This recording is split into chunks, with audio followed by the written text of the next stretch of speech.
বাজারে আলুর দাম বাড়লেও ঝাঁজ কমেছে পেঁয়াজের। শীতকালীন সবজির দাম কিছুটা কমেছে, মাছের বাজারে পার্থক্য নেই খুব একটা।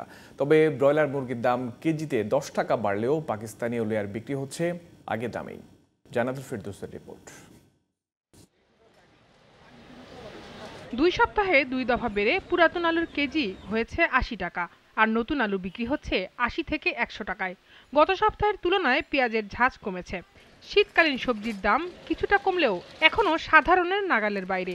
পাতাকপি 50 টাকা পিস, বকুলি 120 টাকা পিস, শালগম 40 টাকা কেজি, টমেটো হলো আবার 140 টাকা কেজি, আর কাঁচামরিচ 120, আবার ধন্যবাদ 80 টাকা। আলু আপনার নতুনটা হলো 80 টাকা কেজি নিয়েছিলাম, সেটা 100 টাকা কেজি। একটা লাউয়ের দাম রাখে 120 টাকা, তাহলে আমরা কিভাবে করব? আমরা তো স্টুডেন্ট, আমরা তো বাসা থেকেই খরচ নেই। আগের দামেই বিক্রি হচ্ছে সব ধরনের মাছ। বিক্রেতাদের দাবি, সরবরাহ কমে যাওয়ায় বাড়তি দামে বিক্রি করতে হচ্ছে রুই, কাতলা, চিংড়ি মাছ। বড় মাছের দাম মোটামুটি সীমিতের মধ্যে আছে, ছোট মাছের দাম একটু বেশ কম হয়।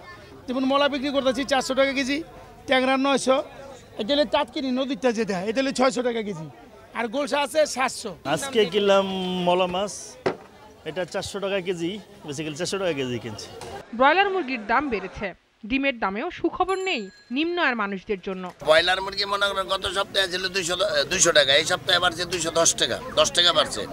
আর সোনালী মুরগি 340 আছে, দেশি 600। গত সপ্তাহ আর আজকের বাজার একই, কিন্তু আমাদের পাইকারি একটু কেনা বেশি পড়তেছে। প্রতি 100 ডিমের মধ্যে 20-30 টাকা আজকে বেশি। নিত্যপণ্যের চড়া দামের জন্য বাজার সিন্ডিকেটকে দায়ী করছেন অনেকেই। ক্রয় ক্ষমতার বাইরে না, গরিব মানুষ একদমই হয়ে পড়ছে, ভেঙে পড়ছে। আপনি 1000 টাকা নিয়ে আসবেন, কাঁচা বাজার করে আপনি নিয়ে যেতে পারবেন না। সাধারণ ক্রেতাদের মাঝে স্বস্তি ফেরাতে সরকার কার্যকর পদক্ষেপ নেবে, এমনটাই মনে করছেন সবাই। Jannatul Ferdousi, GTV news, Dhaka.